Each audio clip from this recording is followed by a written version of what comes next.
De jeunes et bienvenue dans cette édition. La météo prévoit une nuit relativement calme sur tout le pays. Présentation Ousmane Bawa. Chers téléspectateurs, bonsoir. Cet après-midi, il a fait très chaud sur le pays avec des températures de l'ordre de 44 degrés Celsius à Tillabéri, 44 à Niamey, 44 à Benokoni et 44 degrés Celsius à Maradi.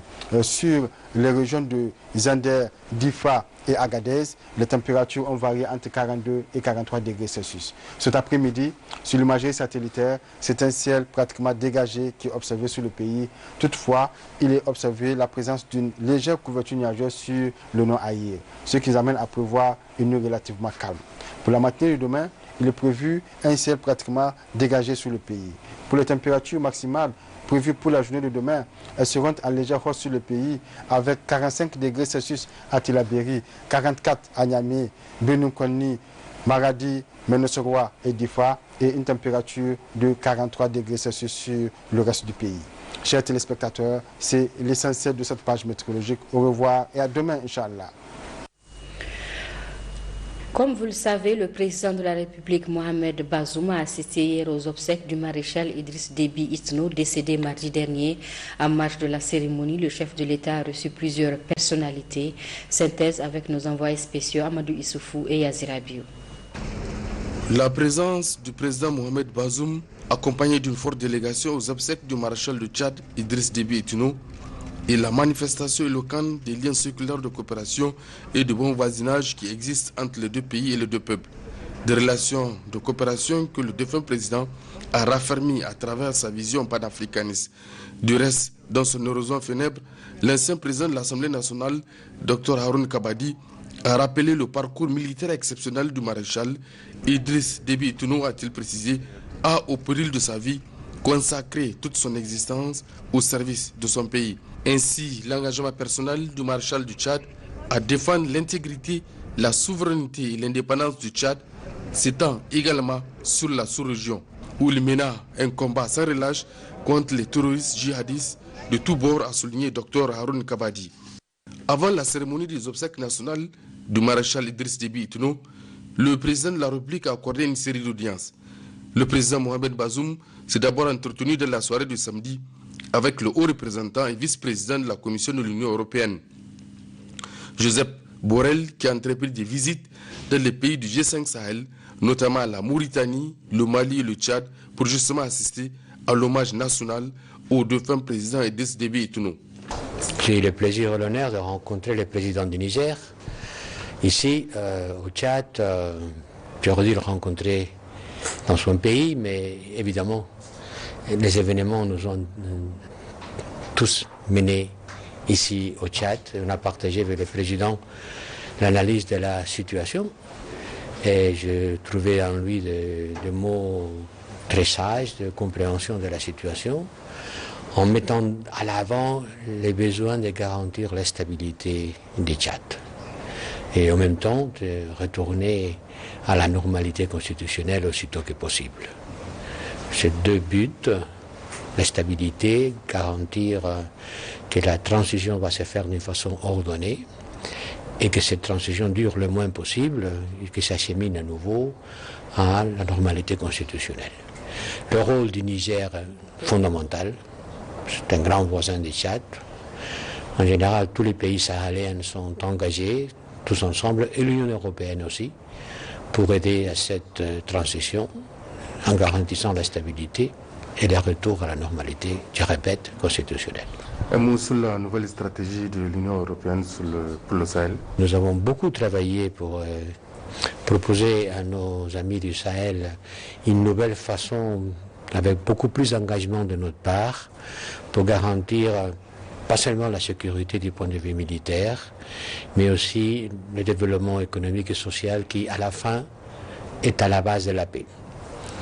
À Pau, on avait fait des sursauts militaires en demandant un engagement plus fort de tous pour faire face au terrorisme. À Djamena, on a lancé les sursauts civils et cette nouvelle stratégie européenne qui représente plus de ressources, plus d'engagement, plus volonté de partager avec les Sahéliens la voie d'un développement paisible. Le Sahel et les pays du G5 Sahel constituent donc une priorité pour l'Union européenne en Afrique. Dans cette optique, la nouvelle stratégie pour le Sahel se veut une stratégie inclusive, flexible, basée sur le principe de la redevabilité. Le président de la République, Mohamed Bazoum, devait par la suite s'entretenir avec le président de la Commission de l'Union africaine, Moussa Faki Mahamat.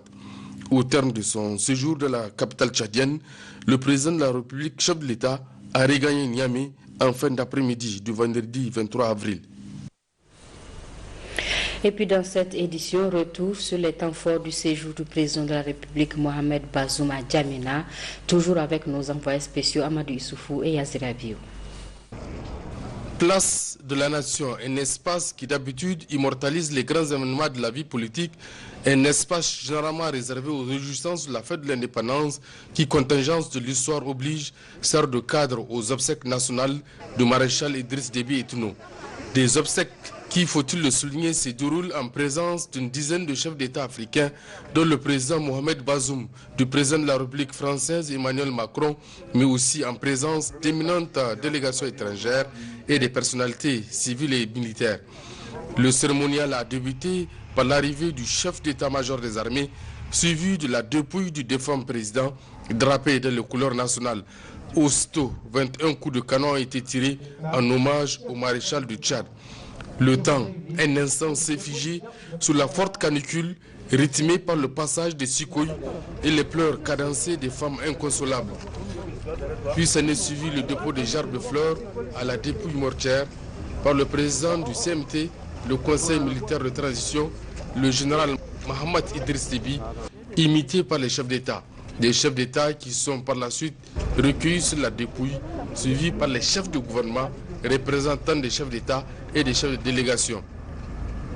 Après l'accomplissement de ce rituel par la première dame Hajja Hinda Itno, le grand chancelier a déposé les attributs du maréchal sur la dépouille. Après les honneurs militaires intervient la phase de témoignage. Dans son intervention, Abdelkarim Idriss Déby a indiqué que le Tchad perd un président marqué du fer du patriotisme, un papa hors du commun, attentionné et exigeant. Un des moments pathétiques demeure le témoignage poignant de la première dame, Hajja Hinda Itno. Aidez-nous à ce que la joie demeure. La vie a décidé de votre départ. Et je dois vous dire au revoir. Le peuple tchadien vous a aimé et vous l'aimez à Dieu.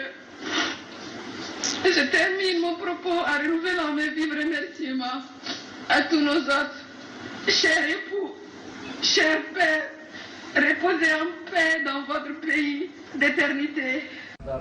Sous la même lancée, le représentant de la famille, en l'occurrence Zakaria Idriss Déby, a dit que le monde s'en souviendra longtemps.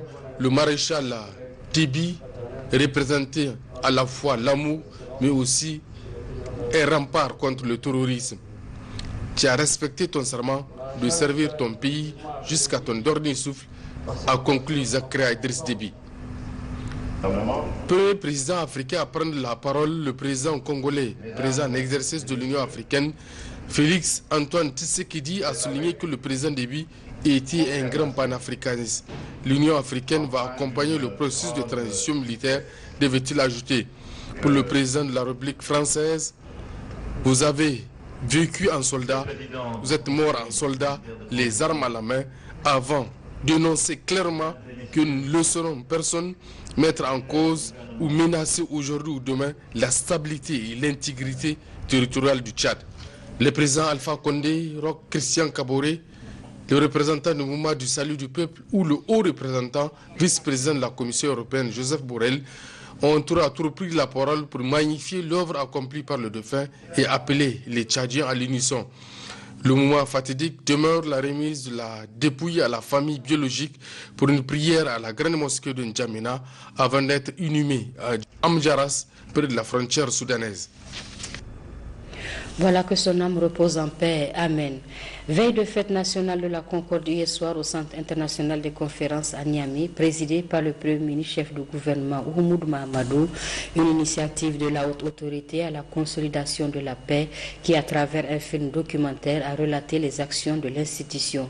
Une cérémonie qui a eu lieu en présence du ministre d'État à la présidence de la République, Rissa Agboula, des membres du gouvernement et des représentants du corps diplomatique. Jocelyne Amoussou, à côté de Glasson. Une soirée pour marquer d'un saut particulier la Journée nationale de la Concorde, journée qui a sa 26e édition, célébrée tous les 24 avril depuis 1995. Au cours de cette soirée, à laquelle a pris part le Premier ministre, chef du gouvernement, Oumoudou Mahamadou, un peu d'honneur a été fait sur les réalisations et actions de la haute autorité à la consolidation de la paix, instrument par excellence qui marque la concorde. Selon le président de la haute autorité à la consolidation de la paix, le général de brigade Mahamadou Aboutarka, les populations du Niger peuvent se réjouir des efforts entrepris par le gouvernement pour maintenir la paix dans le pays. Au Niger, nous n'avons pas de conflit interne. Aucune région du Niger n'est en rébellion contre le gouvernement, aucune communauté n'est en rébellion contre le gouvernement. Donc nous avons la paix au Niger. Ce que nous n'avons pas, c'est la tranquillité sur nos frontières. Le Niger fait tout pour contenir ces menaces. Le gouvernement lutte contre le terrorisme et essaie de sécuriser les populations avec les forces armées, avec les tous les différents démembrements du gouvernement, les forces de sécurité. Le gouvernement mène des actions en direction des populations qui sont impactées par le terrorisme. Vous savez que dans ces zones, il y a beaucoup de misère, beaucoup de déplacements des populations. Donc le gouvernement est sur tous les fronts. Mais il faut avouer que l'étendue de notre territoire et surtout le caractère vicieux de l'ennemi qui s'attaque à des pauvres innocents, des paysans isolés, face à cela, il est extrêmement difficile de mettre un gendarme derrière chaque village. C'est un peu ça notre grand challenge. Mais alhamdoulilah, le Niger est en sécurité par rapport aux pays qui nous entourent. Au cours de cette soirée de la 3e fête nationale du Niger, la réalisatrice nigérienne Ramoti Keita a également intervenu pour appeler les autorités à jeter un regard plus approfondi à l'industrie du cinéma, un autre vecteur de cohésion sociale et de concorde. Le Niger célèbre aujourd'hui donc la journée nationale de la Concorde, une des 3 fêtes nationales qui a été instaurée en 1995 suite aux accords de paix signés entre les mouvements armés et le gouvernement, mettant fin à 4 années de conflit. Retour sur cet événement avec Gérard Ablaziz. Le Niger commémore la journée de la Concorde nationale édition 2021. Cette journée a été instituée suite à la signature des accords de paix entre le gouvernement nigérien et l'organisation de la résistance armée ORA, dont ceux du 24 avril 1995, mettant ainsi fin à 4 années de conflits fratricides. En lieu et place du fédéralisme prôné par les mouvements armés, les deux parties ont convenu d'instaurer la décentralisation. En outre, les ex-combattants des mouvements armés ont été réinsérés dans les forces de défense et de sécurité nationale et un plan de développement socio-économique des zones du Nord a été mis en œuvre. Pour la haute autorité à la consolidation de la paix HACP, créée à la faveur de ces accords de paix, la journée de la Concorde nationale revêt une importance particulière. Le 24 avril, c'est la fête de l'unité nationale, retrouvée. Et j'estime que c'est la 3e fête la plus importante de notre calendrier. Nous avons une fête de l'indépendance, le 3 août. Nous avons la fête de la République, le 18 décembre. Et nous avons la fête de l'unité nationale, le 24 avril. Cette 3e fête de l'unité nationale de la Concorde, nous avons eu dans notre pays des déchirements, nous avons eu des rébellions. Nous les avons surmontés. C'est extrêmement important quand on voit qu'à côté, nos voisins n'ont pas pu surmonter les divisions internes. Gardienne de ces accords de paix, la HACP estime que la journée de la Concorde nationale doit être célébrée convenablement. Nous devrons peut-être avoir une autre manière de célébrer nos fêtes nationales. J'ai l'impression qu'on fait seulement un jour férié et puis on passe à autre chose. Donc ça devrait être également l'occasion de parler de l'unité nationale, de parler des erreurs qui ont été faites, peut-être du côté de l'État, de parler de certains sentiments d'exclusion et de célébrer aussi la réussite de cet accord de paix de 1995 qui a été signé et qui n'a jamais été remis en cause, à part les épisodes tout à fait marginaux du MNJ. Tout le monde devrait la célébrer. J'ai l'impression qu'on a plutôt tendance à en faire une fête de la haute autorité à la consolidation de la paix. Ce n'est pas ce qu'il faut faire et ce n'est pas d'ailleurs la politique du gouvernement, puisque chaque année, le ministre de l'Intérieur fait des messages à toutes les administrations, les gouverneurs, les préfets, pour leur dire qu'il leur rappelle que c'est une fête nationale qui doit être fêtée sur l'ensemble du territoire national. Le 25 septembre 2000, le gouvernement nigérien et les mouvements armés ont organisé une manifestation qu'ils ont baptisée Flamme de la paix à Agadez, la capitale régionale, au cours de laquelle des armes de divers calibres ont été incinérées. Zéro palu, tirer un trait sur le paludisme, tel est le thème de la journée mondiale de lutte contre le paludisme. À cette occasion, le ministre de la Santé publique, de la Population et des Affaires sociales a livré un message dans lequel il a décliné les progrès réalisés dans la lutte contre cette maladie et les défis et perspectives pour atteindre les objectifs d'ici 2023. Le point avec Hao Mahmoudou et Suleiman Mahamadou. Instituée par l'Assemblée nationale de la santé, la journée mondiale de lutte contre le paludisme se commémore chaque année de par le monde. Cette journée a pour objectif de réfléchir et de faire le bilan des efforts de sensibilisation et d'éducation des populations sur le paludisme. Zéro palu, tirer un trait sur le paludisme. C'est le thème de cette journée de l'année 2021. Le ministre de la Santé publique, de la Population et des Affaires sociales, Dr Idi Ilyas Soumaïna Sara, a fait d'abord la genèse des progrès réalisés dans le cadre de la lutte contre le paludisme à travers le monde. Depuis 2000, le monde a fait des progrès spectaculaires dans la lutte contre le palud, sauvant des millions de vies. Cependant, la moitié de la planète est toujours exposée au risque de contracter cette maladie évitable et traitable qui coûte la vie à un enfant toutes les 2 minutes. Le paludisme constitue un véritable frein au décollage économique du Niger. Cependant, de nombreux efforts ont été accomplis avec la réduction de la mortalité et de la morbidité due au paludisme. Dr Idi Ilyas Soumaïna Sara devait indiquer par la suite que cette journée est le lieu de rappeler aux dirigeants leur engagement face à ce défi. En effet, de 2017 à 2019, les statistiques sanitaires ont rapporté une baisse des taux d'incidence passant de 155 pour 1000 à 144 pour 1000 dans la population générale, de 665 à 476 pour 1000 chez les enfants de moins de 5 ans. Dans le même sens, le taux de létalité est passé de 2,42% à 1,92% entre 2018 et 2019. Pour cette année 2021, la journée mondiale de lutte contre le paludisme vise à rappeler aux dirigeants politiques les engagements qu'ils ont pris et à nos partenaires au développement la nécessité de poursuivre la collaboration dans le cadre des efforts déployés au niveau mondial, continental, régional et national pour renforcer nos programmes de prévention et de prise en charge du paludisme. Le ministre a aussi ajouté que le gouvernement du Niger et ses partenaires se sont engagés à travers l'amélioration de l'accessibilité à des prestations de qualité au niveau communautaire. Cette journée mondiale dont le thème retenu est Zéro palu, un trait sur le paludisme sera une occasion de partager avec tous les acteurs les progrès accomplis dans la lutte contre le paludisme, les défis et perspectives pour atteindre les objectifs du plan stratégique national de lutte contre le paludisme 2017-2023.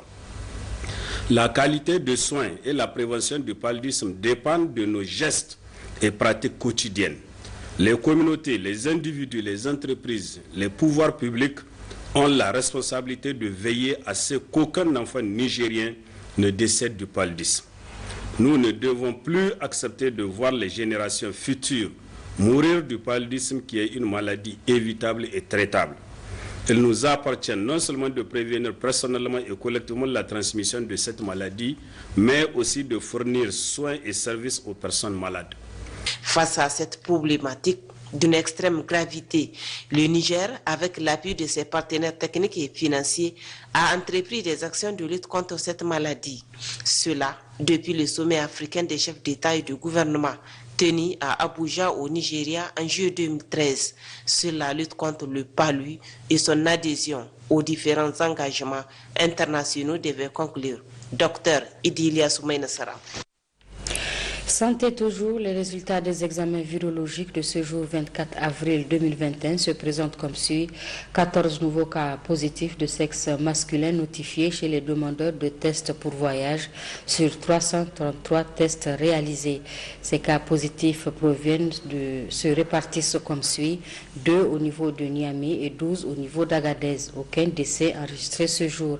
À ce jour, sur 97 154 personnes testées, 5 158 sont déclarées positives à la COVID-19, parmi lesquelles 4 831 guéris, 191 décès, 136 cas actifs, 30 en hospitalisation, dont 1 en réanimation.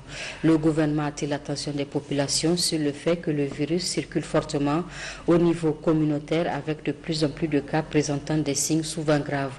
Aussi, il invite la population au respect strict de toutes les mesures prises, à savoir le port du masque, le lavage des mains à l'eau et au savon, l'utilisation du gel hydroalcoolique et à se faire vacciner contre la COVID-19. Pour toute information, appelez le 15 ou le 93 59 18 02. Cela dit, le président de la délégation spéciale de la ville de Niamey a procédé ce matin au baptême de 2 ronds-points et une rue de Niamey, respectivement rond-point Hamidou Dourfaï à Calais-Est et rond-point Sidi Koutoubi, dit l'enfant noir au château 8 à Yantala et rue de la bonne gouvernance au quartier Lazare. La cérémonie a eu lieu en présence des autorités, des arrondissements communaux, des chefs de quartier et des familles des bénéficiaires, Jocelyne Amoussou et Abdoulaye Ali. Désormais, 2 ronds-points de Niamey portent les noms d'illustres personnages ayant marqué l'histoire du Niger. Le rond-point Billy à Calais-Est et celui du Château 8 qui portent respectivement les noms de feu Hamidou Dourfaï et de Sidi Koutoubi. Hamidou Dourfaï, dit May Samari, né en 1935 et décédé le 15 mars 2021, est le premier coordonnateur de la Samaria de Bani Zumbu en 1975. Il a dirigé la troupe de ballet et de chant traditionnels qui remporta le prix Nip Kanapoui. Il lança de 1975 à 1978, par le biais de la Samaria, le programme Sahel Vert, qui a contribué à la lutte contre la désertification avec la plantation de plus de 2 130 000 arbres, la construction de 6 000 salles de classe, de dispensaires, de pistes rurales et de la salle cinématographique Malibéro, devenue Cinéma HD en 1982. Quant au commandant Sidi Koutoubi, né vers 1938, il fut préfet-maire de Niamey. Il a à son actif la création de la première police municipale à Niamey par le recrutement d'anciens militaires, la construction et l'équipement du garage municipal, l'assainissement de la zone du Château Neuf, sujette aux inondations récurrentes pendant l'hivernage, la réalisation des premiers dallages dans le centre-ville avec l'aménagement des trottoirs, la plantation d'arbres d'alignement sur plusieurs kilomètres de voiries et autres espaces réservés, pour ne citer que cela. Pour les familles des bénéficiaires, c'est un honneur de voir ces valeurs reconnues par les autorités. C'est une bonne chose que les autorités et surtout le gouvernement commencent à se pencher sur la vie de ces grands hommes qui ont participé à l'émergence de la culture et aussi du développement socio-culturel de notre pays. C'est un grand honneur pour sa famille, ses amis et toutes ses connaissances de savoir que tout ce que Sidi Koutoubi a entrepris pour la ville de Niamey en particulier et pour le Niger en général n'a pas été vain ni oublié. Monsieur le Président de la délégation spéciale, nous nous joignons aux familles de ces personnes, de ces fils du Niger, pour vous exprimer toute notre gratitude. La rue du quartier Lazare, allant à la Cour des comptes et au Conseil d'État, est elle aussi baptisée rue de la bonne gouvernance. C'est l'occasion de vous remercier, Monsieur le Président, pour vos actions passées. J'ai nommé entre autres le rechargement de la voie, l'implantation des panneaux de réglementation de stationnement, entre autres. Nous sommes également heureux de constater que le nom qui est donné à la rue rue de la bonne gouvernance, cadre parfaitement avec les missions de nos juridictions.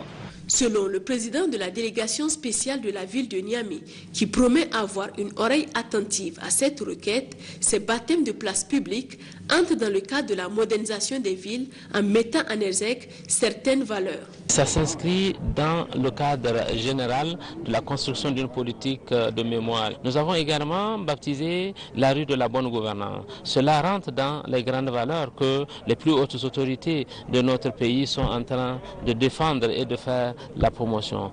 Ces différents baptêmes de place publique au nom d'illustres personnages du Niger visent surtout à servir d'exemple et à susciter des émules au niveau de la jeune génération en vue qu'ils s'approprient et qu'ils inculquent ces valeurs. Le Centre d'études et d'expérimentation économique et sociale de l'Afrique de l'Ouest, CESAO, a organisé ce matin au quartier Taladji de Niamey un meeting de sensibilisation sur la paix et la cohésion sociale. Cette rencontre vise à sensibiliser la population afin que cette dernière puisse relayer les messages de paix et de cohésion sociale dans les familles, les communautés et dans tout le pays. Le point avec Abdelkarim Mambarmou et Sadou Inouali.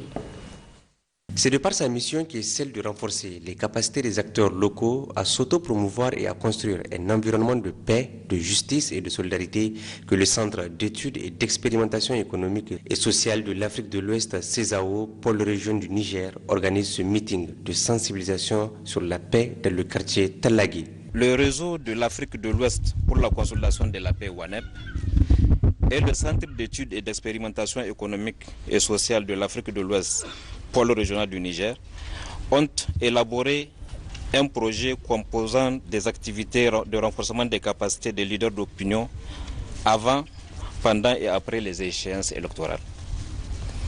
Lors des 2 premières étapes, des activités d'information et de sensibilisation ont été menées avec les autorités communales, les leaders coutumiers et religieux, les femmes et les jeunes.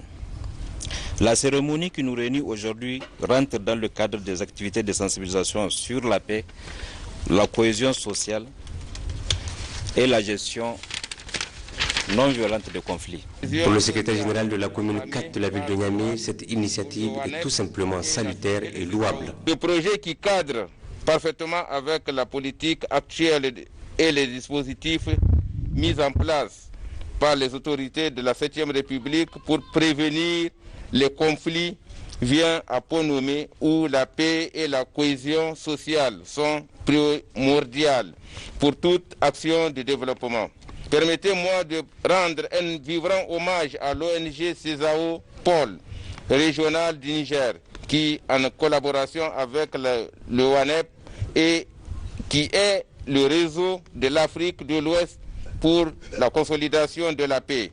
Non seulement pour cette initiative, mais aussi pour avoir identifié un des plus importants quartiers de notre commune. A noter que le Centre d'études et d'expérimentation économique et sociale de l'Afrique de l'Ouest, CESAO, pôle régional du Niger, a été créé depuis 2004 et couvre 4 pays du point de vue statutaire, à savoir le Niger, le Bénin, le Tchad et le Nigeria. Une cérémonie similaire a eu lieu au quartier Bukoti 4 dans l'arrondissement communal 4. Le compte rendu de Mariam Kaita et Hamidou Abdoulaye. La présente cérémonie rentre dans le cadre d'une série de sensibilisations sur la paix, la cohésion sociale, la prévention et la gestion des conflits. Une activité financée par le réseau ouest africain pour la consolidation de la paix, WANEP, est mise en œuvre par le Centre d'études et d'expérimentation sociale et économique de l'Afrique de l'Ouest, CESAO, pôle régional du Niger. Cette activité fait suite à une première série d'activités qui ont été réalisées dans les communes à la veille des élections. Et après les élections, nous poursuivons ces séries de sensibilisation pour attirer l'attention des populations sur la paix, la cohésion sociale et la gestion des conflits non violents dans les différentes communes d'intervention de CESAO. Une initiative saluée par le représentant du chef de quartier de Bukoki 4, Idi Garba, et la représentante du délégué spécial du 3e arrondissement. Au regard du contexte actuel, plein de conflits de tout genre, un peu partout dans le monde en général et plus particulièrement dans le Sahel, on peut sans risque de se tromper affirmer que ces activités tombent à point nommé pour renforcer les dispositions mises en place pour prévenir et gérer les conflits. Permettez-moi de rendre un vibrant hommage à l'ONG CESAO Pôle régional du Niger qui, en collaboration avec les WANEP, n'a ménagé aucun effort pour partager les messages de paix avant, pendant et après les élections. Au vu de la diversité des participants, j'ai la ferme conviction que les messages ici développés feront tache d'huile dans toutes les contrées de notre commune. L'objectif est le même à travers ces séries de sensibilisation qui visent à relayer l'information reçue par chaque couche présente pour l'atteinte des résultats escomptés. Et puis Karakara, dans le premier arrondissement de Zender, a également accueilli cette mission du CESAO, les échos avec Mato Touraki et Abdraman Mazou. Culture de la paix, renforcement de la cohésion sociale pour une coexistence pacifique, c'est sur ces notions que des femmes, des jeunes et des leaders religieux ont été sensibilisés par la mission du Centre d'études et d'expérimentation économique et sociale de l'Afrique de l'Ouest, CESAO, une activité financée par l'Union européenne à travers le réseau ouest-africain pour l'édification de la paix, WANEP. Intervenant au cours de la cérémonie, le chef de quartier de Karakara a salué l'initiative du CESAO qui contribue ainsi à appuyer le gouvernement nigérien dans sa quête de réconciliation, de paix et de renforcement de l'unité nationale, gage d'un développement durable. Le chef de mission du CESAO a expliqué les multiples activités de son institution dans le domaine de la promotion de la paix et de la cohésion sociale, puis invité les acteurs à œuvrer pour la promotion de la cohabitation pacifique entre les fils et les filles de notre pays. Vous n'êtes pas sans savoir que depuis un certain temps, la tension est à son plus haut niveau entre les communautés. Et dans le cadre d'un appui du WANEP, il nous a été demandé de sensibiliser les gens sur tout ce qui concerne la paix et la cohésion sociale, qui est quand même un ciment de cohésion entre les personnes. Nous avons déjà visité d'autres arrondissements pour porter le message de la paix à ces jeunes afin qu'eux, à leur tour, puissent les transmettre à leurs collègues dans leur fada, dans leur lieu de causerie. Auparavant, le vice-président du conseil régional de la jeunesse des Zender, le président des jeunes du premier arrondissement, ont tous abordé la problématique des différents conflits qui ne peuvent se résoudre que de façon pacifique par le biais des lois nigériennes. Abou Zakari, chef d'antenne CESAO Maradi, a quant à lui insisté sur les conséquences des violences et conflits, non sans demander aux leaders communautaires à la promotion de la culture de la paix, notamment la tolérance. Les échanges entre les participants et les membres de la mission ont permis de cerner les questions sur la sécurité et la protection des populations civiles, la coexistence pacifique entre les différentes communautés et enfin les violences basées sur les genres. La police nationale sous la houlette du ministère de l'Intérieur et celui de la Justice a procédé à l'incinération des drogues saisies il y a quelques jours d'une quantité de 17 tonnes et d'une valeur marchande estimée à 20 millions de francs CFA. Pascal Sessou-Gauthier et Habib Abdraman. Comme prévu par la loi, les 17 tonnes de résine de cannabis saisies le 2 mars dernier à Niamey par les éléments de l'Office central de répression du trafic illicite des stupéfiants sont désormais partis en fumée.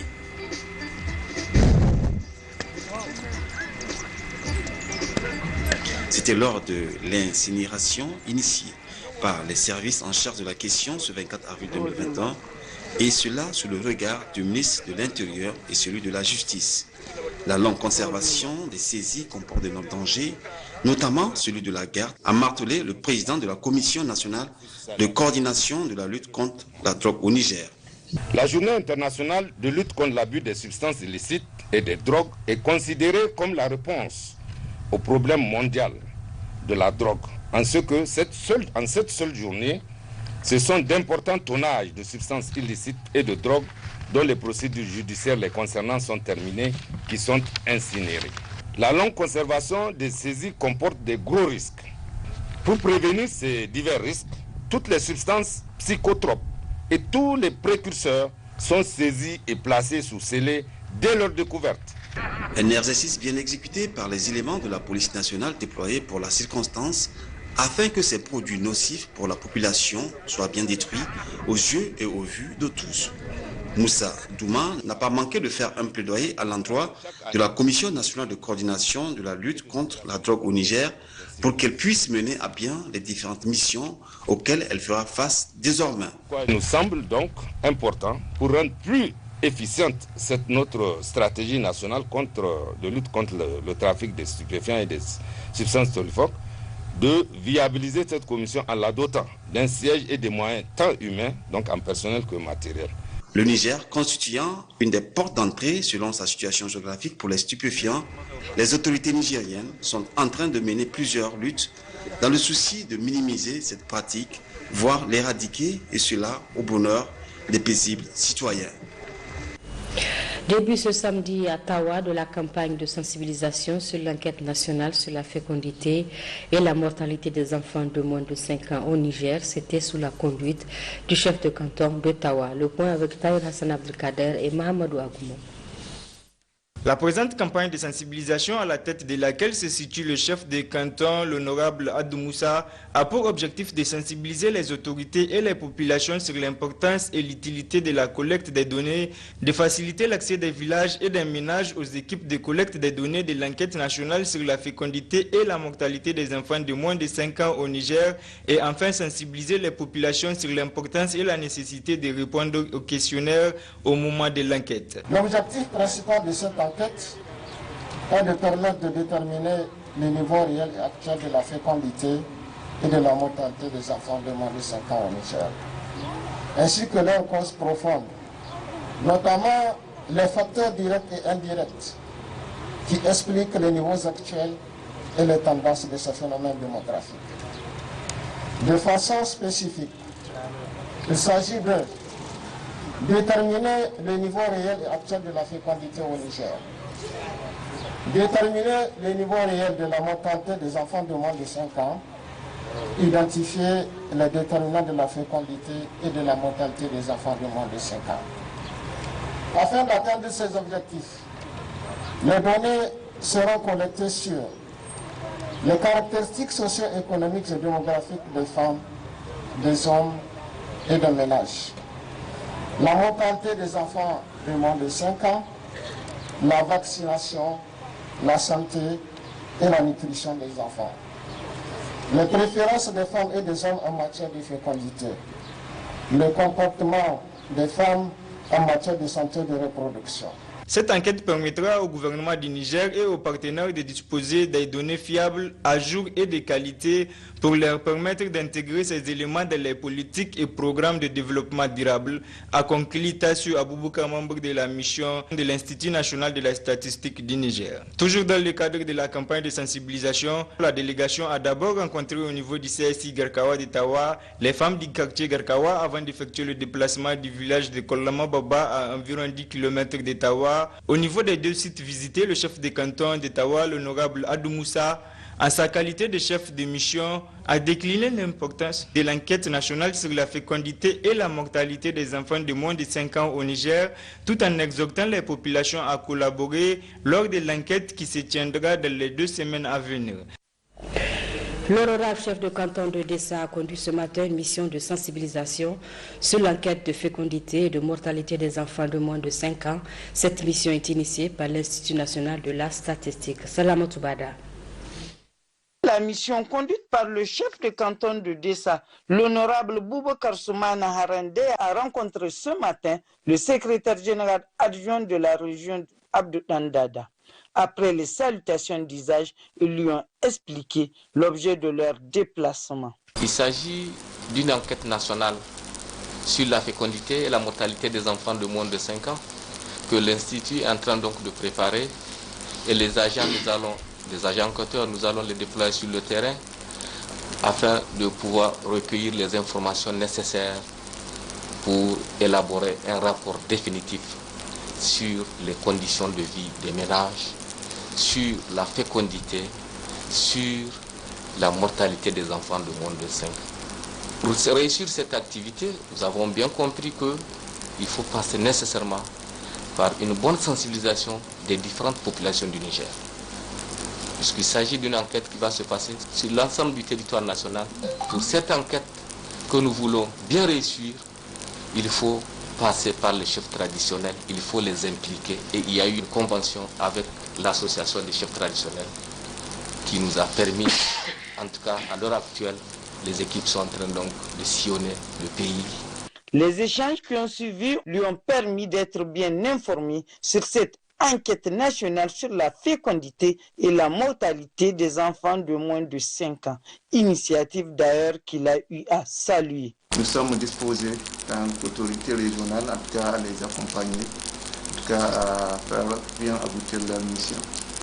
Et une mission très importante, en tout cas pour le pays.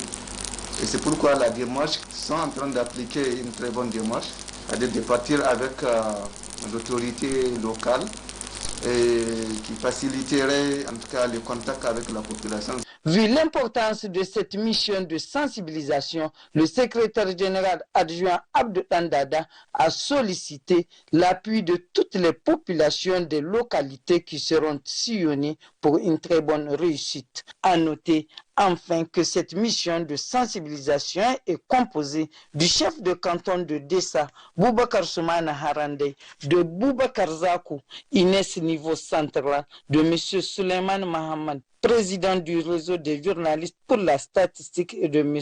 Ahmad Touman, directeur régional adjoint Inès Tilaberi.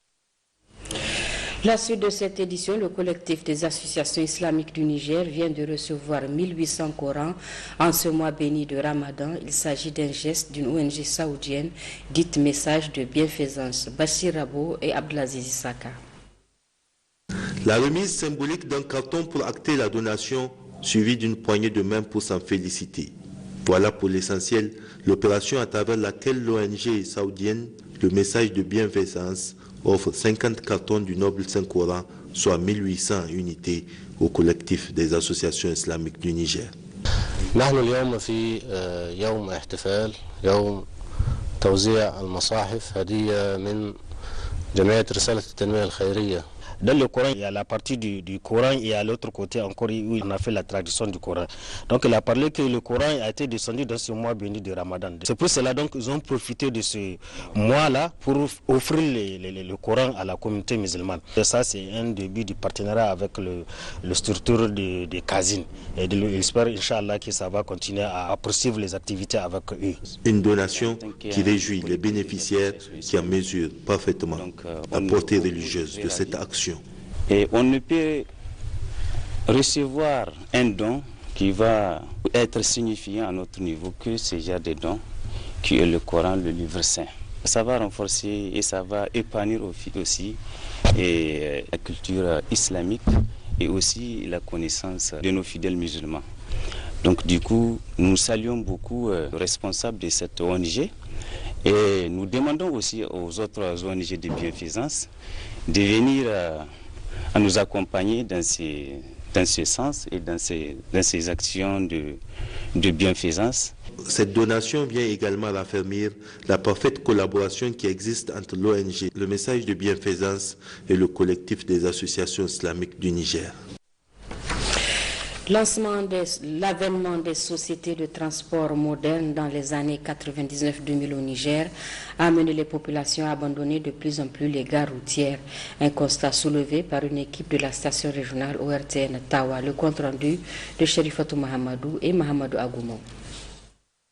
En général moins rapide mais aussi moins confortable et moins cher que les bus, les camionnettes constituent avant le principal moyen de transport des personnes tant à l'intérieur du pays que dans la sous-région.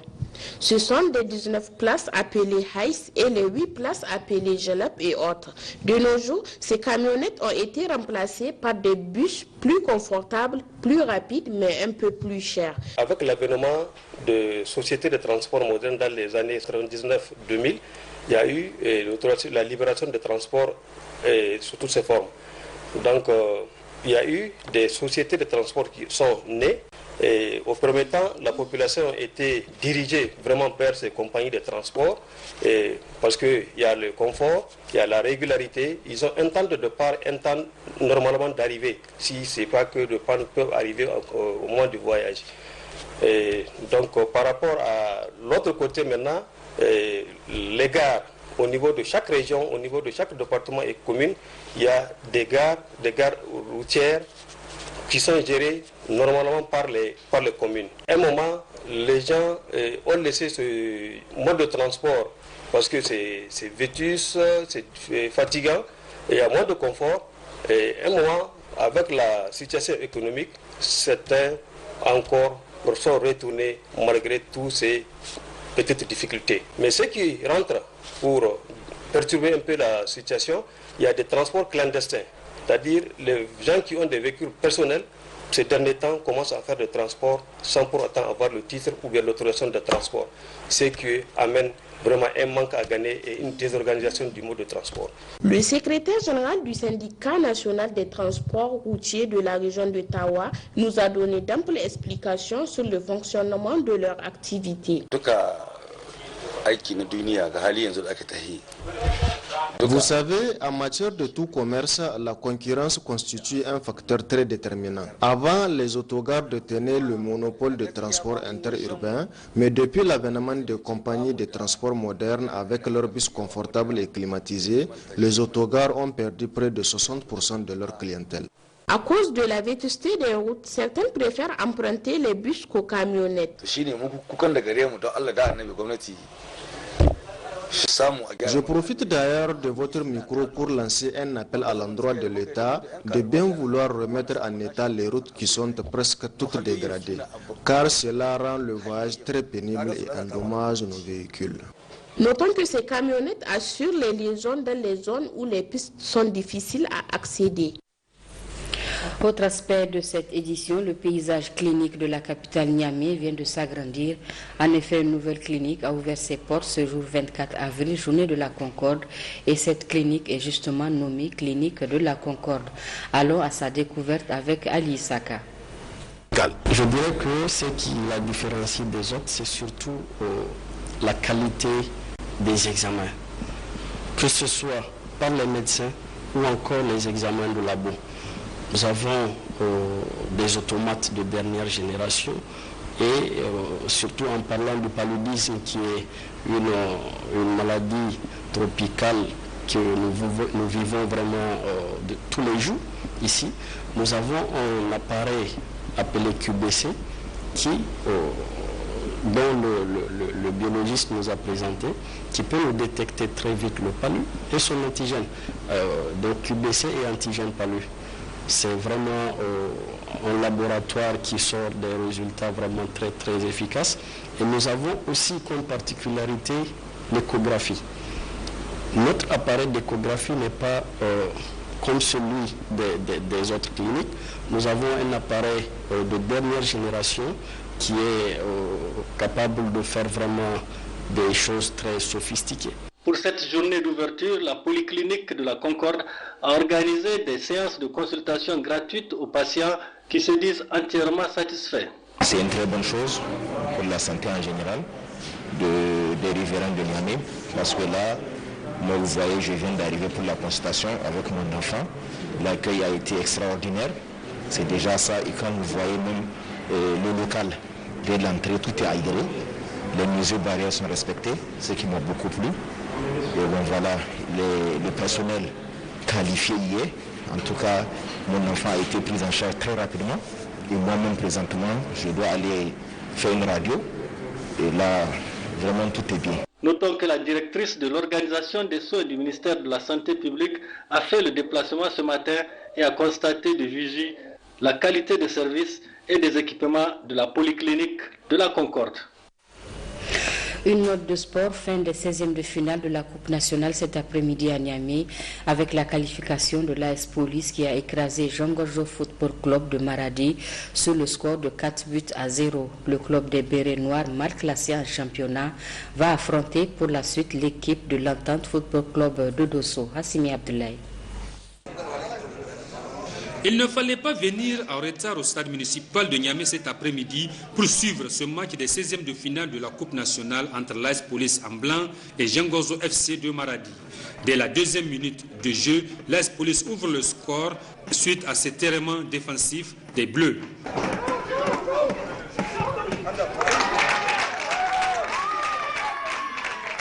3 minutes plus tard, Roland Aguero double la mise pour les bérets noirs.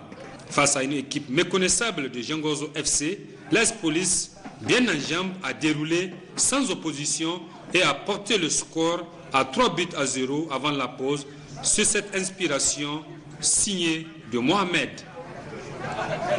L'équipe de Hassan Idé Barkiré a déjà fait le travail puisque la reprise n'était qu'une formalité. Une copie conforme de la première période sanctionnée cette fois-ci par un penalty.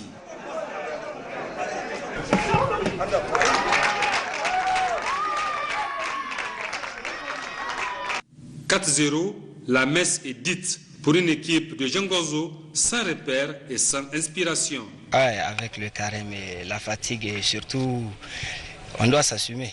On doit s'assumer, c'est une défaite, on n'a pas bien joué. L'AS Police a bien joué et ils ont eu des occasions, ils ont pu concrétiser, ils en ont profité. Et maintenant, quitte à nous de travailler, de retravailler encore pour pouvoir corriger nos erreurs et avancer. Ouais, la Coupe nationale s'est perdue d'avance, mais on peut faire mieux en championnat.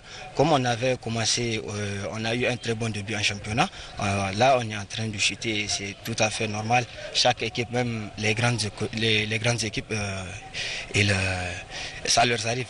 Maintenant, quitte à nous de travailler, de retravailler encore, s'assumer et corriger nos erreurs. Du côté de l'AS Police, cette qualification lance un nouveau départ pour un club mal en point en championnat. On va d'abord remercier le bon Dieu, parce qu'avec le carême, c'est pas facile. Et on a bien débuté le match et on a été récompensé. Dès les 10 premières minutes, on menait déjà 2-0. C'est ça qui nous a facilité aujourd'hui, vraiment. Avant le mois de carême, on avait des difficultés. Bon, chaque joueur était conscient de cela. Vraiment, on a commencé aujourd'hui. Je pense que ça sera on va continuer sur se lancer et puis avoir des résultats.